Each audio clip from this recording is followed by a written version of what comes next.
Le balado du marathon bénévole de Montréal, Pourquoi tu cours, veut remercier Best Buy pour tout l'équipement audiovisuel qui nous permet de faire ça avec vous autres aujourd'hui. Fait que merci Best Buy. Pourquoi tu cours, présenté par le marathon bénévole de Montréal. Salut tout le monde, bienvenue à Pourquoi tu cours, le balado du marathon bénévole de Montréal. On va finir par le dire sans me tromper, je vous le promets. Valérie Jouin-Rodette, salut. Salut Max, ça va? Ça va super bien. Content d'être là pour cette saison-là de balado qui est vraiment intéressante. Ouais. C'est la saison 2.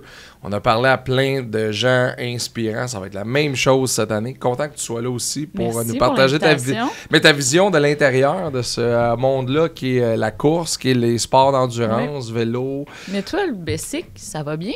Ça va bien. Je me suis acheté un vélo parce que je commençais à ressentir de l'inconfort en course dans les genoux puis dans le dos. Fait que je voulais varier. Puis je voulais pas juste courir, puis je voulais faire d'autres choses. Mm-hmm. Puis à un moment donné, c'est con, mais en faisant moins de tapis au gym, plus de vélo stationnaire, j'ai fait « Ah, j'aime ça. » Moi, j'étais un peu excessif. Fait que je suis tout allé m'acheter d'un... T'es excessif, toi. T'es allé m'acheter un bike des cuissons. Oui, tout le gros kit, le Tour de France, on part. Puis j'aime vraiment ça. Mais ça me donne le goût de courir aussi en même temps. J'avais comme perdu le goût de courir un peu, mais là, de faire de la course, de voir des places, de faire du chemin un peu, je pourrais venir à la course si je pourrais le faire, parce que je vais pouvoir varier. Puis moi, mon gros problème, c'est que dans la dernière année, mettons, là, j'ai été vraiment assidu sur le gym. Là, genre 4-5 fois par semaine. Puis là, je mangeais bien. Puis là, le matin, je déjeunais pas jusqu'à midi. Puis là, non, parle-moi pas là-dessus, par exemple. Parle-moi pas sur le jeûne. Non, ça marchait bien. Pour moi, ça marchait. Ça fonctionne parfait. Pour moi, ça marchait bien. Je me sentais bien. J'avais pas le goût de me battre ou rien. Là. Tout était correct. Mais j'ai perdu le goût. Moi, quand il fait chaud, j'ai de la misère à aller au gym. 100%. Fait que moi, j'ai 3 activités dans ma vie. Là, la course, le golf, maintenant le vélo. Puis tu sais, je peux faire d'autres sports avec les amis, mais je voulais plus aller au gym. Puis là, courir, là, ça me faisait mal dans le dos. Je viens d'avoir 40 ans, je suis rendu vieux. Fait que je vais essayer le vélo. Puis là, tu sais, je t'ai compté, là, je tombais une lumière rouge clippée la première ride. Là, j'ai oublié de me déclipper, j'ai voulu peser. J'avais pas déclippé les jambes là, j'avais déclippé l'autre, je suis parti sur le côté. Mais j'ai fait mon premier 30 km cette semaine. Puis j'ai vraiment retrouvé le sentiment que tu me parlais, là, genre la liberté. Tu me disais, tu vas voir, tu vas te sentir. Il y a un chemin, là, moi j'habite à Mascouche. C'est entre Mascouche et l'Épiphanie, là, puis c'est un petit chemin de campagne. J'ai été vers comme 1h30, il y avait personne, le vent dans le dos, au gros soleil, le Tour de France. Ça y allait, là. J'avais vraiment du fun. Là. J'ai vraiment compris mes vitesses, comment je peux jouer avec pour que ça aille bien. J'aime vraiment mon bike. Je salue Arcon 18 d'ailleurs, merci pour ça. J'ai vraiment du plaisir à le faire. Puis j'ai eu du fun, même si j'ai souffert au retour, parce que quand j'ai viré pour faire la boucle, j'ai pogné le vent. Ben oui. Mais là, c'est parce que t'es bordé de champs, puis fait que là, ça te vente. Hein. Fait que je passais comme de 36 km, 36-37 km/h à 18, 19, là, mais... Je l'ai eu tough, vraiment, mais j'ai fait, OK, là, c'est à ça qu'il faut que je me prépare, puis j'ai envie de devenir meilleur, puis j'ai envie d'en faire plus, fait que prochaines vacances, c'est pas des vacances de golf, là. On part en bike, là. Ah, mais là, il s'est passé de quoi l'autre jour, là, puis ça m'était jamais arrivé dans ma vie, là. Je joue au golf, qui est le sport qui est dans ma vie depuis que j'ai 12 ans, c'est toute ma vie, le golf. J'étais au 11e trou, Griffon des Sources à Mirabel, puis j'étais comme, si j'ai en vélo. Et... Même moi, j'ai fait comme, j'avais hâte de finir la game. J'avais hâte de finir la game pour aller en vélo. Mais on dirait que ça me fait comme vraiment ça présentement. Puis là, le fait que je fais du vélo, j'ai comme plus mal dans le dos, plus mal dans les genoux. J'allais courir 5, là, ça a super bien été. Mais c'est un bel équilibre aussi. C'est ça, là. Fait que c'est comme, j'ai l'impression que le vélo va me ramener à la course. Ouais. Parce que, pour vrai, ça me tentait plus parce que j'avais mal. Là. Puis là, je pouvais pas sortir juste faire 5, je voulais sortir faire 15, je voulais sortir. Puis là, j'arrivais à 11, là, je barrais, j'avais pas de fun. Fait que là, ça va me ramener tranquillement. Fait que l'an prochain, je devrais être inscrit au Tour de France ou quelque chose comme ça. Le triathlon dans pas long, on va embarquer. Ça coûte cher, le vélo. C'est malade. Les bibs de vélo, la course, là, t'as une paire de running shoes, ça t'offre 500 km, merci, bonsoir. Ah non, le vélo, c'est un puits sans fond. Ah non, c'est ça, là, vraiment. Fait qu'on va voir. À date, ça va bien. À date, je me contrôle, mais on va voir qu'est-ce que ça va donner. Ça va être intéressant aujourd'hui parce qu'on va parler de but et d'aspiration. Tu sais, des fois, il y a des gens qui, dans le processus de sport d'endurance, doivent conjuguer travail et le sport qu'ils veulent pratiquer. Ouais. Mais il y a des gens qui veulent faire ça dans la vie. Ouais. Se rendre pro là-dedans. Moi, j'ai animé des Ironman, je les ai vus, les pros arriver, puis j'ai eu la chance de faire des entrevues avec eux autres. Est-ce que ça prend? Est-ce que ça demande? Ça n'a aucun maudit bon sens. On va en parler avec notre invité aujourd'hui, Rachel Dion, qui s'amène avec nous autres. Rachel Dion, salut! Salut! Merci d'être là pour nous partager ton histoire puis qui tu es. Ben, merci à vous pour l'invitation. D'ailleurs, commençons par ça. Bravo pour le Ironman Mont-Tremblant. 4e femme, pas dans ta catégorie d'âge, overall, là, dans toutes les femmes inscrites. 4e overall, bravo. Merci. Ça a été une grande surprise quand même. Là, quand je suis arrivée à la fin, je réalisais pas qu'est-ce que j'avais fait. Puis même là, ça fait 3 ou 4 jours. Puis on dirait que ça s'est pas vraiment passé. Comme c'est vraiment pas quelque chose que je m'attendais à livrer comme performance à Tremblant, honnêtement. Là. Savais-tu que tu pouvais, par exemple? Honnêtement, j'avais des objectifs dans ma catégorie d'âge. Moi, je viens d'avoir 25 ans, donc, tu sais... T'as changé de catégorie. J'ai changé de catégorie c'est quoi, cette année. C'est 18, 24, 24? 25, 29. Puis 30, 35, ouais. puis après 35, 40, et ainsi de suite. 25, 35, c'est les plus compétitives. Mais non, c'est sûr. Là, ça joue fort, là. C'est ça qu'on m'a dit, donc je savais pas si ça allait être possible de me classer dans la catégorie 25, 29, puis là, je l'ai gagné. Puis en plus, 4e overall, c'était scénario de rêve, là, puis journée parfaite. C'est cœur, hein? Ouais. Raconte-nous un peu ton histoire, parce qu'on fait du triathlon, du Ironman, il y a 3 disciplines. Laquelle a été la première, puis qu'est-ce qui t'a amené aux 2 autres après, mettons? La première, je pense que c'est la natation. Quand j'étais jeune, j'ai fait des cours de natation. Ensuite, je suis devenue sauveteur, donc... il faut que tu... Naturellement, tu sais, j'avais la technique un peu, mais j'étais... Tu sais, je me rappelle, on avait des tests d'endurance à faire pour devenir sauveteur, puis c'était pas une de mes forces, là. J'aimais pas ça, là, faire des longueurs, là. Puis t'avais comme un 18 minutes pour faire je sais pas combien de longueurs. Puis ensuite, au secondaire, est arrivée la course à pied. Donc, je pense que je me suis mis à la course à pied vers mes 15 ans. Puis à mon école secondaire, on avait un club de course que c'était une de mes professeurs qui était coach. Puis j'ai eu la piqûre, là, je me suis inscrite. Puis c'était quand même assez populaire, la course à pied, surprenamment pour des jeunes de 3e, 4e, 5e secondaire. T'habites où à ce moment-là, mettons? J'habitais à Blainville, sur la Rive-Nord. J'allais à l'Externat Sacré-Cœur, à Rosemère, une superbe école que j'ai adoré mon secondaire. Puis, dans le fond, le club de course participait à des courses organisées, là, comme le marathon d'Ottawa. J'avais participé aux 10 km d'une année. Ouais, on partait en gang, on louait un hôtel, on partait en autobus. Wow. Il y avait quand même trip au secondaire. Là, ça vraiment. Ça m'a mis la piqûre, puis j'aimais vraiment ça. Puis toujours un peu l'aspect performance, compétition qui était ancré en moi. Mais quand t'es jeune, tu sais, t'es en développement aussi. Fait qu'il faut que ça soit comme un équilibre, parce que des fois, t'as le goût de pousser, mais quand t'es en développement, tu peux pas... Ça te prend un bon prof, coach. Oui. Puis je me rappelle, tu sais, les professeurs d'éducation physique... il était pas trop pour ça que des jeunes de 4e secondaire fassent des demi-marathons. Mais tu sais, c'était un sport qui pas connu, mais dans le sens pour des jeunes. C'est dans le début. C'est ça. Comme tu dis, tu es en développement. Donc, mais finalement, ça a bien été. Puis depuis ce temps-là, j'ai fait des demi-marathons. Puis pour continuer sur mon histoire, en secondaire 5, je me suis lancé le défi de faire un triathlon. J'ai fait un triathlon sprint qui était dans la piscine, là, donc c'était même pas en eau libre, mais c'était une première expérience. C'est un triathlon, t'as fait 3 sports. C'est ça, merci. Puis j'ai vraiment aimé ça, puis je pense ensuite j'ai fait comme les triathlons à Montréal-Esprit, qu'on appelait dans le temps. J'ai fait sprint, olympique, je me suis lancée dans le 51-50 de Tremblant. Puis arrivé en 2019, j'ai fait le 70.3 de Tremblant à 19 ans. Wow. C'était vraiment intimidant pour moi. C'est gros à 19 ans, là. Oui. C'est une grosse machine. Oui. Puis je connaissais comme pas beaucoup de monde qui faisait ça, mais je sais pas pourquoi je me trouve hot quand je repense à moi dans le temps que j'ai réussi à faire ça, tu sais, sans y aller avec des amis ou quoi que ce soit. Fait que de là, ma victoire dans la fin de semaine, quand j'ai terminé, je me sentais tellement forte. C'est fou, tu sais, c'est l'évolution depuis que j'ai 19 ans de ce que j'ai fait. Puis, c'est ça. Tu sais, l'année passée, j'ai fait le full Ironman de Lac-Placide aussi. Wow. Qui avait vraiment bien été. À 19 ans, là, quand tu fais ça, puis tu arrives à Tremblant, tu débarques, il y a des coûts à ça, ça coûte cher. Ouais. Est-ce que tu travailles pour te payer ça? Est-ce que tes parents t'aident? Comment ça fonctionne? Parce que là, ta vie tourne alentour de ça. Oui, bien, c'est une très bonne question. Je pense que j'avais quand même tout payé. Mes parents m'avaient aidé un petit peu, mais c'était pas comme maman, papa m'achète un vélo puis ils payent tout. Là, mon père m'avait aidé avec l'hôtel, l'hébergement parce que c'est tellement cher. Ça finit plus, comme tu dis, c'est des coûts, c'est un puits sans fond. Oui. Mais je travaillais un peu pour ça. Là, mon premier vélo, c'était comme, je pense qu'il m'avait coûté 3 000 $, mais dans ce temps-là, c'est beaucoup quand tu as comme 17 ans. Fait que c'est mon père qui l'avait payé, puis je le remboursais au fur et à mesure. l'aide des parents là-dedans, c'est primordial, surtout quand ça part jeune.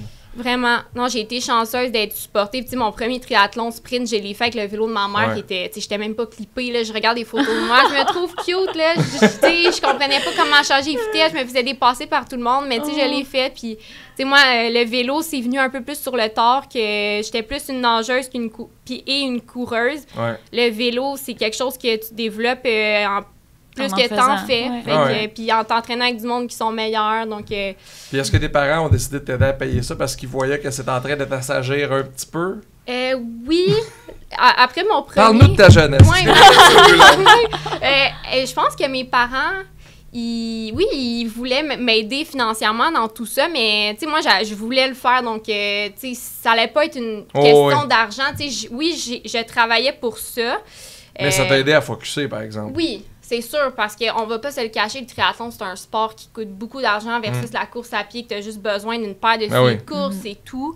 Mais non, je suis vraiment chanceuse d'avoir eu le support de mes parents. Tu sais, mettons, quand j'avais fait le triathlon Esprit, j'avais fait olympique dans ma catégorie d'âge, je pense que j'étais 18-24 ou même catégorie plus jeune, je me rappelle pas. J'avais fini 3e sur le podium. Ma mère a capoté, elle pensait que j'allais aller aux Olympiques. Là, elle disait. Puis on avait. Pas de même, ça marche. J'étais comme merci, maman. Mais elle m'avait acheté un wetsuit comme j'avais loué à la course. Puis tout de suite après, elle dit je te l'achète, t'en as de besoin. Puis j'ai encore le même wetsuit depuis ce temps-là, il faut que je le change. Fait que bref, oui, mes parents m'ont toujours bien encouragée dans mon sport, ça fait du bien. Ah, puis c'est drôle parce que, tu sais, quand les gens commencent ça très, très jeune, t'en as pour des années à faire ça encore. Est-ce que tu te vois, tu sais, comme faire ça longtemps? Absolument. Moi, en ce moment, c'est vraiment mon focus numéro 1. Tu sais, là, c'est ça, je viens d'avoir 25 ans, puis moi, je pense plus à faire des triathlons qu'à avoir des enfants. Ça va venir plus tard. Tu sais, je veux vraiment me développer dans mon sport. Tu veux devenir pro, là, c'est ce que tu veux faire. Ça. Tu veux aller sur le circuit pro Ironman?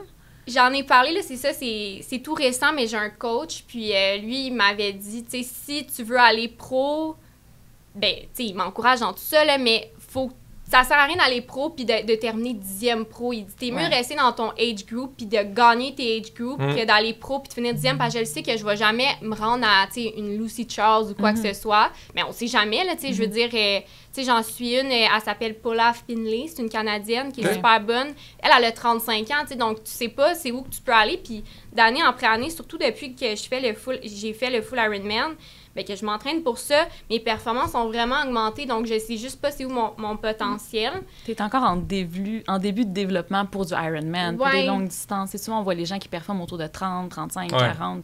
Tu as un long potentiel. Fait que c'est cool pour ça, parce que toi, tu es comme au début. Oui, puis tu sais, quand je regardais les 3 filles en avant de moi à Tremblant, sont toutes plus vieilles que moi, étaient toutes dans une catégorie plus âgée, donc c'est encourageant. Là, oui, ça me tente de le faire autant que mon corps puis financièrement peut me le permettre, parce que c'est tellement de facteurs à prendre en charge. Puis, tu sais, tout mon entourage autour de moi, j'avais plein d'amis qui faisaient 70.3, tu sais, mon chum, il fait full de vélo maintenant, donc c'est le fun. Puis, est-ce que ça... vas-y, va. Non, toi, vas-y. Non, toi, vas-y. Non, toi. J'allais dire, tu sais, toi, tu parlais avec ton coach comme quoi tu voulais devenir, mettons, professionnel là-dedans. Lui, est-ce qu'il dit, OK, il faut que tu arrêtes de travailler, let's go, 40 heures semaine, full-on Ironman? Comment ça fonctionne dans ta tête? C'est une très bonne question. Ça serait un objectif que j'aurais de faire ça à temps plein, genre 2-3 ans, tu sais. J'ai quand même fait des études, puis j'aime ça travailler aussi. Tu fais quoi comme travail, présentement? Je travaille chez Bell Media. Okay. Je suis chargée de projet multiplateforme pour commandite d'émissions comme Survivor, Big Brother, dans le milieu de la télé. Mais tu sais, je suis pas encore rendue là. Si je me rends là, on va voir comme ce que ça implique, mais c'est aussi... Il faut que j'aille un salaire avec mais non, c'est ça. Parce que les athlètes pro Ironman vivent de commandites et de courses. Faut qu'une compagnie te dise, moi, je te donne X, tu t'entraînes, puis représente-moi. C'est le rêve, honnêtement. Puis, tu sais, ça va aussi en parallèle que maintenant, depuis peut-être 2 ans, je suis très active sur TikTok et Instagram. Puis ça fait en sorte que des compagnies m'écrivent, m'envoient des produits. Donc, tu sais, j'ai vraiment le support. Puis j'aimerais ça que ma plateforme grossisse de plus en plus pour... pas pour recevoir des commandites, mais dans le sens de peut-être me permettre d'un jour faire ça à temps plein, parce que si t'es pas ces réseaux sociaux, c'est difficile, c'est un peu ça la game maintenant. Mais ça, on va y venir aux réseaux sociaux. Mais c'est pas intéressant le mode de vie pro. Qu'est-ce qui t'intéresse dans le mode de vie de pro Ironman, mettons? Que m'entraîner tout le temps, ça serait mon rêve. Là, comme en ce moment, je travaille pour m'entraîner. C'est facile à dire. Peut-être que j'aurais une écœurantite si je faisais que m'entraîner. C'est un peu le rêve de toute personne qui fait du sport et qui veut s'améliorer. Mais c'est ça. Puis d'être suivi, de juste penser à ça, c'est quand même quelque chose qui occupe mon esprit vraiment 24/7. Pas 24/7, mais j'en parle beaucoup, puis je suis vraiment passionnée par mon sport. Fait que, de me permettre de faire ça, ça serait le rêve là, pour moi. Parce que tu arrives à Tremblant, t'as des buts en tête, mais là, tu termines 4e overall chez les femmes. C'est sûr que tu sors de là, puis tu fais « Hey, je peux peut-être le faire. » Si je mets le temps... Là, je viens de mettre la barre là avec ça d'entraînement, mais si je mets ça d'entraînement, je vais aller où, tu sais? C'est ça que je me dis, donc on sait jamais. Puis peut-être que je le ferais, puis je serais même pas meilleure. Peut-être que la balance dans tout ça m'aide à trouver un équilibre. Peut-être que je me blesserais. Mais c'est pour ça que, justement, je suis allée chercher un coach, parce qu'avant, je faisais tout ça par moi-même depuis que je suis jeune. Puis ça a bien fonctionné, mais juste depuis que j'étais avec mon coach, il m'amène beaucoup de réflexion, puis de questionnement ou quoi que ce soit, puis il me pose beaucoup de questions sur comment je vais. Puis juste après le 70.3, j'étais pas tant raquée que ça. Le lundi, je l'aurais pris off, mais j'aurais repris les entraînements dès le mardi, puis il dit là, il y a une chose, faut que tu m'écoutes, pas plus que 30 minutes jusqu'à jeudi, puis je l'ai fait, puis c'est de même que je peux repartir la machine. Tu peux pas tout le temps être c'est tough. C'est extrêmement tough, mais c'est pour ça que le coach est là, c'est pour avoir un œil externe sur ce que tu fais, puis qui dit non, prends off. Puis la vie familiale, tu sais, t'as parlé de ton chum tantôt. Quand tu sors avec un athlète, faut que tu sois compréhensif, t'as pas le choix. Exact. Je pourrais pas sortir avec quelqu'un qui est pas compréhensif ou qui est comme tout le temps... Ou qui est pas sportif à la base. Qui est pas sportif, c'est ça. Mon chum fait beaucoup de vélo, comme il est vraiment bon, donc quand je vais en vélo, il est là avec ses amis. T'sais, comme je dis, mon entourage est vraiment dans soit le nage, vélo ou course ou dans le triathlon, donc ça m'aide beaucoup. Mais oui, c'est difficile des fois de faire la balance dans tout ça. Je sais que toi aussi, tu es super sportive. De voir tes amis, t'entraîner, puis de aussi prendre du temps pour toi. Tu peux pas toujours être ton ego, la job. Ça fait beaucoup, surtout l'été, là, c'est ça, je te suis, puis on soupe à 9h, 9h30, c'est parti en vrille depuis un mois. J'ai pas soupé chez moi depuis un mois. Mais c'est correct. J'ai vu mais tu fais ça parce que vous faites des affaires que vous aimez. Fait à un moment donné, manger... Je le dis à la blague, mais manger à une heure convenue, ça devient secondaire. On mangera quand on mangera. J'étais avec ma gang, c'est pas grave, on s'amuse, on bouge. Le fond de ça, c'est faire de l'activité physique, puis bien se sentir, puis être en santé. La base, c'est la même affaire pour tout le monde. Là, après ça, il y en a qui prennent des chemins différents. Je veux devenir pro, je fais ça pour le fun. Il n'y a comme pas de bonne réponse là-dedans. Là. 100%, je suis bien d'accord avec ça. Tu as parlé des médias sociaux, c'est vraiment intéressant parce que tu te considères comme une athlète qui crée du contenu et pas une influenceuse qui essaie de faire du vélo ou du triathlon. Non, puis je sais, puis je sais que ça crée un malaise quand on parle de ça, puis c'est pareil à la radio, puis c'est pareil à la télé, puis c'est pareil pour les personnalités connues. On dirait qu'il y a des gens qui essayent puis il y a des gens qui le font, mais qui créent... T'as pas le choix d'avoir ces plateformes-là si tu veux attirer de la commandite. C'est ça, c'est la game maintenant. Puis moi, je pense que comment j'ai gagné rapidement les abonnés, c'est que ça paraissait que je le faisais avant, puis je le faisais pas pour gagner des followings. Puis parce que c'est cool de faire du vélo cette semaine. C'est ça. Puis autant que, c'est intéressant de suivre quelqu'un qui débute la course à pied, le vélo, parce que je sais que c'est pas tout le monde qui peut... Tu sais, quelqu'un qui commence le triathlon, puis il me voit, moi... peut-être que la personne se dit « Oh, OK, c'est-tu vraiment ça que ça prend? » Mais tu sais, moi, c'est sûr que ça fait comme depuis que j'ai 17 ans que j'en fais. Fait que rendu où ce que je suis, je m'entraîne beaucoup. Tu sais, j'ai deux... Maintenant, je suis rendue avec 2 vélos, un vélo de route, un vélo de tri, mais jusqu'à l'année passée, j'ai fait mon full Ironman avec un bike de route. Donc, tu sais, tout est bon sur les réseaux sociaux, mais je pense que j'ai reçu les commentaires que ça se dégageait, que j'étais authentique un peu, puis que... Je le faisais pas parce que c'est une mode, là, ça fait longtemps que je le fais, mais je peux pas me cacher que c'est souvent une source de motivation quand tu sais que, tu sais, comme à Tremblant, je savais que là, cette année, j'allais peut-être avoir un peu plus de gens qui me suivaient sur l'application parce que les gens me suivent, fait que ça m'a amené vraiment une pression, mais j'ai aimé ça parce que je suis quand même compétitrice. Fait que ça me donnait une motivation, genre, OK, go, pousse. Pas le monde te suit, mais les gens sur le parcours, go Rachel, même des athlètes. Ils connaissent maintenant. C'est fou, j'ai jamais vécu ça. Mais c'est positif parce que tu as un talent dans quelque chose, puis c'est ça que tu showcases. C'est moi ce que je dis souvent des médias sociaux, ce que j'aime pas. C'est le monde qui ont des plateformes, mais qui n'ont pas de talent dans rien. Ils font s'ouvrir des boîtes, montrer les affaires qu'ils ont reçues. C'est correct, là, parfait. Tu as reçu un paquet d'affaires cette semaine, mais c'est quoi ton talent? Tu vas faire quoi avec ça? T'es bon dans quoi? Qu'est-ce que tu nous montres? Toi, tu apprends des affaires à du monde, puis il y a plein de petites filles, je suis convaincu, qui regardent ton Instagram, qui font ah, OK. Puis tu sais, j'ai été voir tes affaires, tu le dis clairement, c'est difficile de faire ça, ça prend du commitment. Par la bande, c'est sûr que ça inspire des jeunes filles. Oui, ben merci. Puis pour vrai, je reçois beaucoup de messages que mon contenu les aide à faire des demi-Ironman, des compétitions ou quoi que ce soit. Puis tu sais, même moi, à un moment donné, moi, je suis plein de filles comme toi, tu sais, qui m'inspirent à bouger. Non, mais c'est vrai. Ça la fait rire à toutes les fois, mais j'arrête pas de dire, faut que tu l'acceptes, Val. Tellement, c'est ça, tu sais, puis ça fait pas longtemps qu'on suit, puis tu sais, juste ton contenu, j'aime ça voir des filles qui se poussent dans le sport, c'est ça que ça prend pour motiver, puis tu sais, les femmes sont tellement sous-représentées dans le sport d'endurance. C'est vrai. Juste au départ, le tremblant, là, le nombre de casques verts versus casques roses, vert c'est les hommes, puis rose c'est les femmes, c'est incroyable, tu sais, donc... Faut tout s'inspirer quelque part. Moi, je m'inspire de plein de filles que je suis sur les réseaux. Il y en a que ça fait super longtemps que je suis, depuis que j'ai 15 ans, que je lâche pas, qui font des Ironman et quoi que ce soit, des Françaises. Puis tout le monde s'inspire des gens qui suivent. C'est qui ta communauté? Mettons, tu la définirais comment, l'âge, le sexe? J'avais regardé, je m'étais fait un petit média kit, là, comme on appelle. Ben oui, c'est important.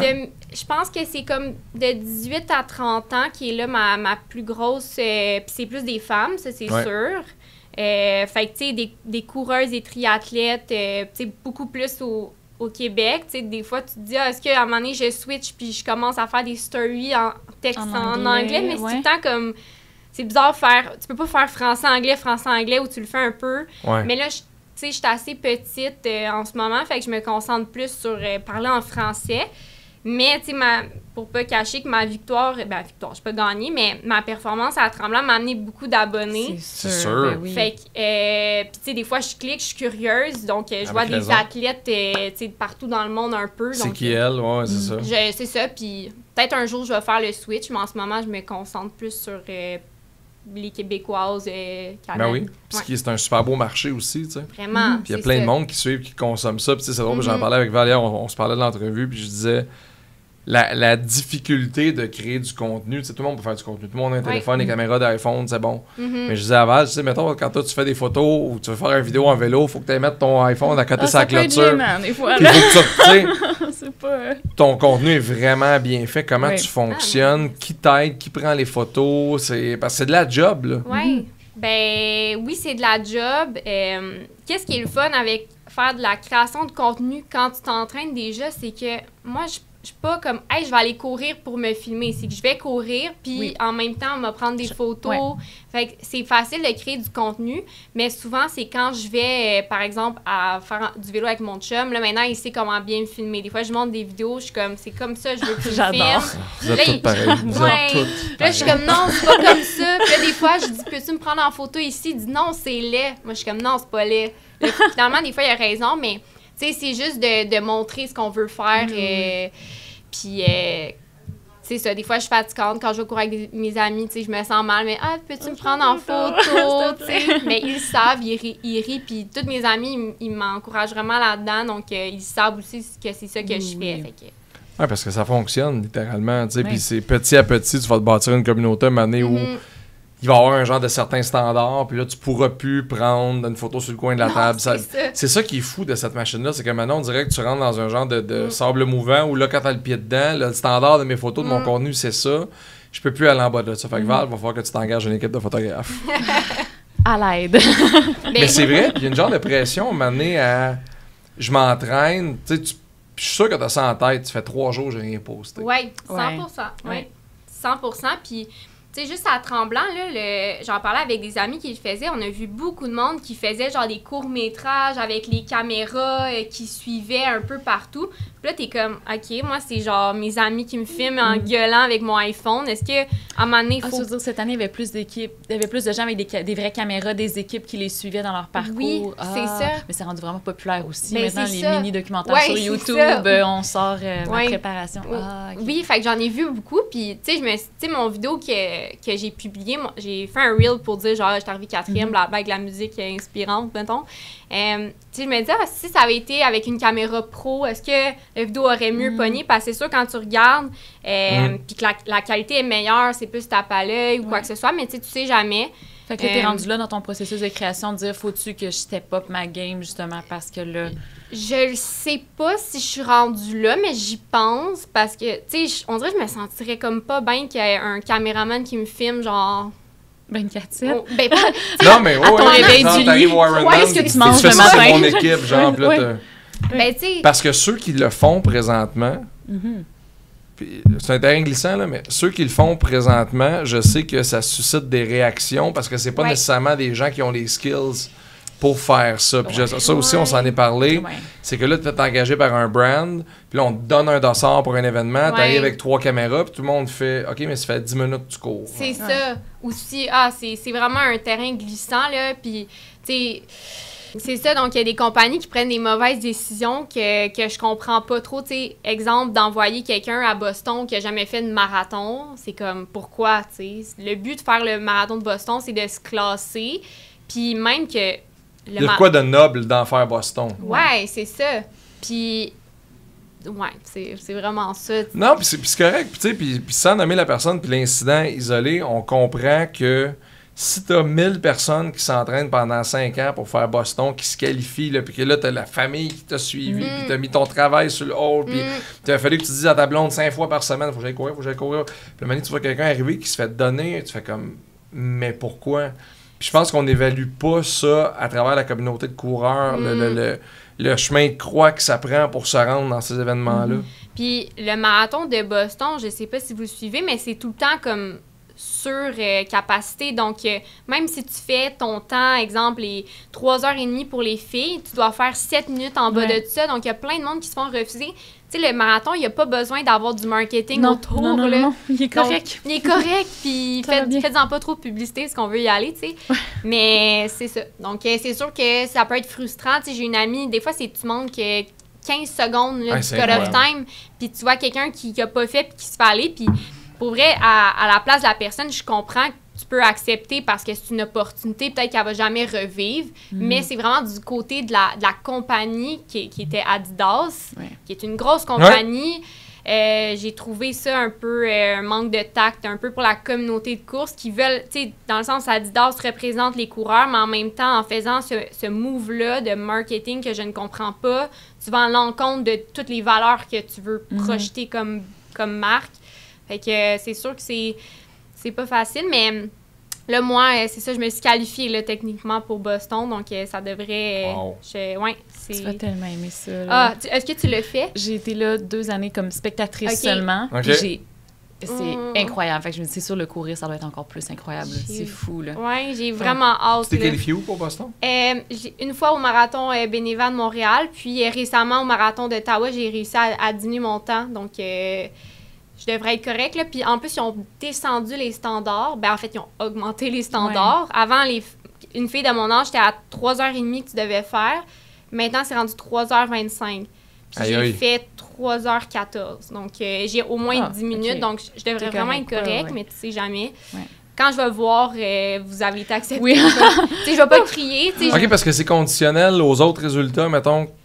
Dans le sens que, même si tu fais le temps, c'est qu'il y a tellement de monde qui s'inscrivent que ça veut pas dire que tu vas être accepté.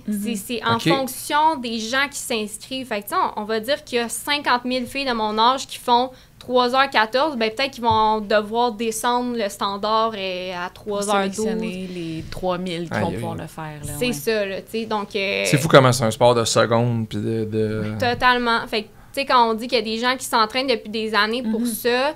C'est vraiment ça. Puis, tu sais, même les gars, c'est fou, là, le temps qu'ils doivent faire, c'est ultra compétitif, là.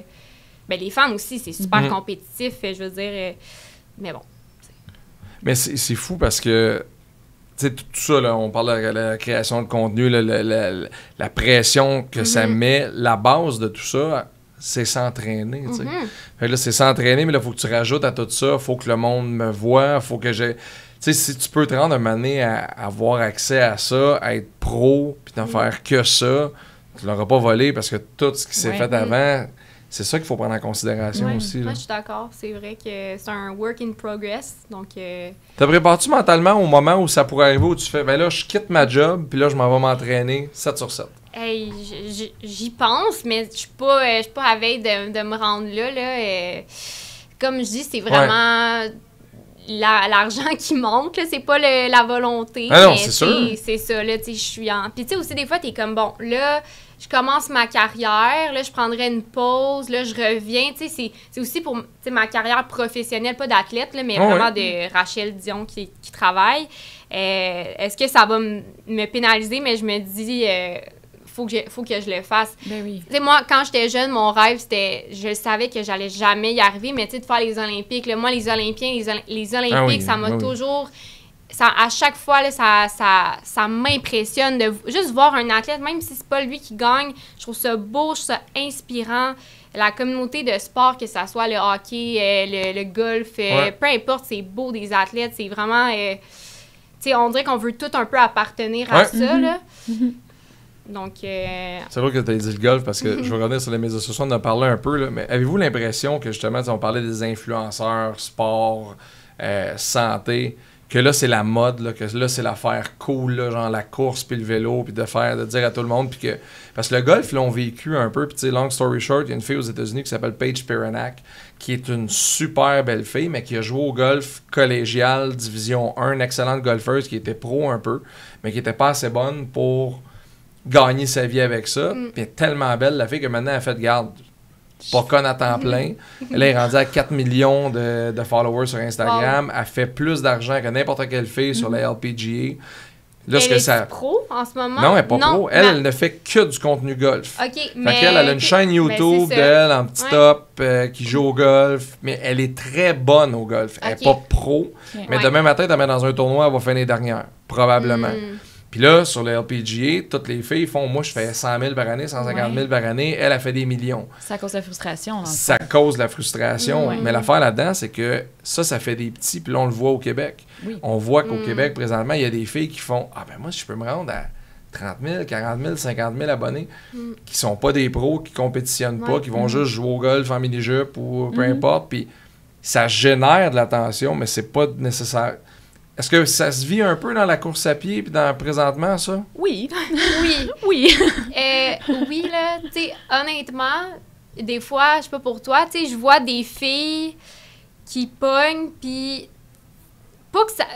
Je sais pas comment l'expliquer, là, mais tu sais, c'est des belles filles, puis tu sais, tu sais que ça fait 2 minutes qu'ils font du vélo, puis qui ont comme 50 000 abonnés, puis toi, tu travailles fort, tu fais comme plein de compétitions, puis... Tu sais, moi, je performe, mais il y a des gens qui pourraient me dire, genre, Rachel est bonne, mais moi, je suis bien meilleure qu'elle, puis j'ai bien moins d'abonnés. Donc, tu sais, il y a tout le temps quelqu'un de meilleur. Fait que moi, je suis vraiment pas en train de dire que...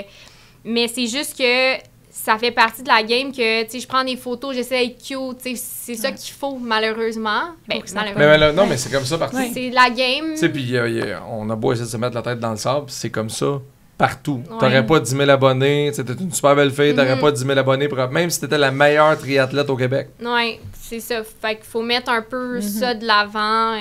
Mais tu sais, je suis une fille, j'ai toujours aimé ça, me mettre belle ou quoi que ce soit, donc c'est pas... Je suis pas en train de dénaturer pour ça, là. Non, exact. Puis, tu sais, moi, quand je vais faire des cours, j'aime ça me mettre du mascara, tu sais. Comme, I wanna look cute, là. Ah ouais? Ouais. Waterproof, j'étais allée m'acheter mon mascara waterproof avant l'Ironman. Pour la natation. Puis là, quand je suis arrivée à la fin, je disais à ma famille, mon mascara, il a-tu coulé? Tu sais, t'es là tout tantôt, là, puis finalement, t'es comme... Du vélo dans le dos. Le monde sont genre... C'est correct. Ben, ça traverse mon esprit. Fait que, tu sais, je l'ai en moi un petit peu, le côté coquette, là, puis je l'aime, puis je vais pas mais c'est bien correct. Puis autant que, comme je dis, les filles qui sont belles puis qui ont 50 000 abonnés, c'est... Puis c'est correct, là. Mais oui, mais des fois, tu sais, je regarde c'est qui? Parce que des fois, ils ont full engagement, mais c'est tous des messieurs comme un peu qui crousent, puis... C'est pas la même communauté. Tu sais, toi, c'est plus des athlètes, c'est des personnes qui sont inspirées par le sport, qui ont envie d'en connaître plus. Des fois, leur communauté à elles, c'est pas des sportifs. Non, c'est ça, c'est des sportifs de salon, là. Puis, non, mais c'est parce que vous jouez pas à ça, tu sais. Non. Fait que, Mané, ça s'élimine naturellement. C'est pas le contenu que je veux voir. Tu sais, si je suis Val, c'est pour voir des sorties de vélo. Si je te suis toi, c'est parce que, OK, l'entraînement à l'Ironman, c'est là. Tu sais, tu termines 4e à Tremblant, c'est sûr que là, il y a des gens qui vont te suivre pour faire « Hey, j'ai hâte de voir ce qu'elle va vouloir faire après, puis comment elle va se rendre là. » Ça, c'est intéressant. Oui, ben c'est ça, tu sais. Puis ce qui est important, c'est d'avoir une communauté qui est engagée, qui suit ce que tu fais, puis qui est intéressée vraiment, parce que comme tu dis, tu sais, nous, c'est ça qu'on partage, puis je veux pas que les gens qui sont abonnés à moi veulent voir une photo de moi en bikini, tu sais, je le ferai pas, là, tu sais, à moins que je joue en voyage, puis ça me tente, là, mais tu sais... je comprends. Ta communauté... C'est pas le genre de communauté que tu veux. Là, non, c'est ça. Parce que je vais pas jouer à ça non plus de faire... Non, je comprends. Ouais. C'est quoi tes buts, projets futurs? Mettons, ta prochaine année est faite de quoi? Là? Quand même assez chargé. J'ai le full Ironman d'Ottawa dans 5 semaines. OK. Fait que c'est pour ça que quand je disais que je vais reprendre mon entraînement, c'est parce qu'il y a ça qui s'en vient. Quand même un objectif de battre mon temps de Placide. Je pense que ça va bien se faire parce que Placide, c'était vraiment de la côte. Donc, à suivre. Puis après, j'ai une course de trail, là, un 42 km Arcana. Mais tu vas aimer ça. Ouais, mais je suis pas vraiment en mode plaisir. Là. Je suis pas une coureuse de trail. J'aime plus la route puis le triathlon. Puis ensuite, est-ce que j'oublie? Ben, j'ai le demi-marathon de Montréal, le marathon bénévole de Montréal. Je vais faire le 21. Je voulais faire le marathon. Ça fait quand même 2 ans de suite que je le fais. Mais là, avec tout ce qui se passait, je trouvais ça un peu beaucoup de me rajouter un marathon. Puis ensuite, au mois de novembre, j'ai les championnats mondiaux d'Ironman, 70.3, que je me suis qualifiée à Tremblant. Fait que c'était à Marbella, en Espagne. Ouais. Puis là, je dis ça, là, mais je pense pas le faire, mais je me dis... Est-ce que si je me qualifie à Ottawa pour les championnats mondiaux de full Ironman, est-ce que je le fais aussi? Ça tomberait quand? Ça serait au mois d'octobre. De cette année? Ouais, avant Marbella? Avant Marbella? Oui, mais c'est vraiment... Est-ce que c'est à Kona cette année? Oui, c'est à Kona, c'est pour ça. Oui, c'est comme mon rêve. Puis en fait, c'est que au début, ça m'a tellement pris du temps à savoir... OK, si je me qualifie pour un championnat mondial, est-ce que je vise vraiment Kona ou je vise... le 70.3, mais c'est parce que je me disais, exemple, que je dis non à championnat mondial de demi-Ironman, mais que je me qualifie pas au full, là, je perds ma place. Puis là, je peux pas aller au championnat. Mais là, ça fait en sorte que si je suis qualifiée à Kona puis que je dis non, ça va aussi me faire la peine. Fait que je le sais pas, là. Fait qu'il faut que tu souhaites. C'est des grandes décisions. Que tu te qualifies, mais comme... mais en même temps, si je me qualifie, ça va trop amener. Tu sais, puis là, voyager, je suis chanceuse en Espagne, mettons, ma mère, elle va venir, tu sais, peut-être quelques-unes de mes amis, mais 2 amies, tu sais, mon chum et tout. Mais là, si je vais à... des voyages, là, c'est ça. Là, si je vais à Hawaii, ça commence à faire beaucoup. Fait que de là que... C'est malade, le commitment d'argent que ça prend pour faire ça, mais c'est des expériences qui viennent avec. Si tu passes le fil d'arrivée, tu dois te dire ça valait chaque scène que j'ai mis là-dedans. Là. Tellement. Ça, je t'entendais dire ça coûte cher, mais une fois que tu investis, là, tu profites tellement de cet argent-là. Là, tu sais, moi, c'est là-dedans que tout va mon argent quasiment. Là, tu sais. Oui, puis ultimement, tu te sens bien, puis tout ça, puis tu es en santé, puis c'est le principal. Totalement, tu sais, puis je suis vraiment d'accord, des fois, surtout le monde du triathlon, des fois, ça flash beaucoup, tu sais. Tu sais, les vélos de triathlon, full, la roue pleine, le casque aéro, tu sais, moi, je suis pas là encore, j'ai pas de casque aéro, mais, tu sais, je suis pas là, puis je vais... En tout cas, avant d'avoir une roue pleine puis un casque aéro, je veux, genre, faut que je finisse première parce que, tu sais, en tout cas. Non, mais je te comprends, t'es une fille d'objectif puis c'est noble, pour vrai. Ouais. C'est très cool. Merci d'être passé, ça a passé vraiment, là, comme 5 minutes. Ça a passé vite. Bonne chance pour tout ça. Merci. La période des grandes décisions s'en vient. Ouais. Ça va être quelque chose. Donc, on va te suivre, Rachel Dion, sur les médias sociaux, TikTok, Instagram. Oui. Ça va être très cool. Puis là, vous enverrez des messages. On s'envoie déjà des messages. Merci Val. On se retrouve la semaine prochaine pour un autre épisode de Pourquoi tu cours, le balado du Marathon Bénéva de Montréal. Salut tout le monde. Pourquoi tu cours, présenté par le Marathon Bénéva de Montréal.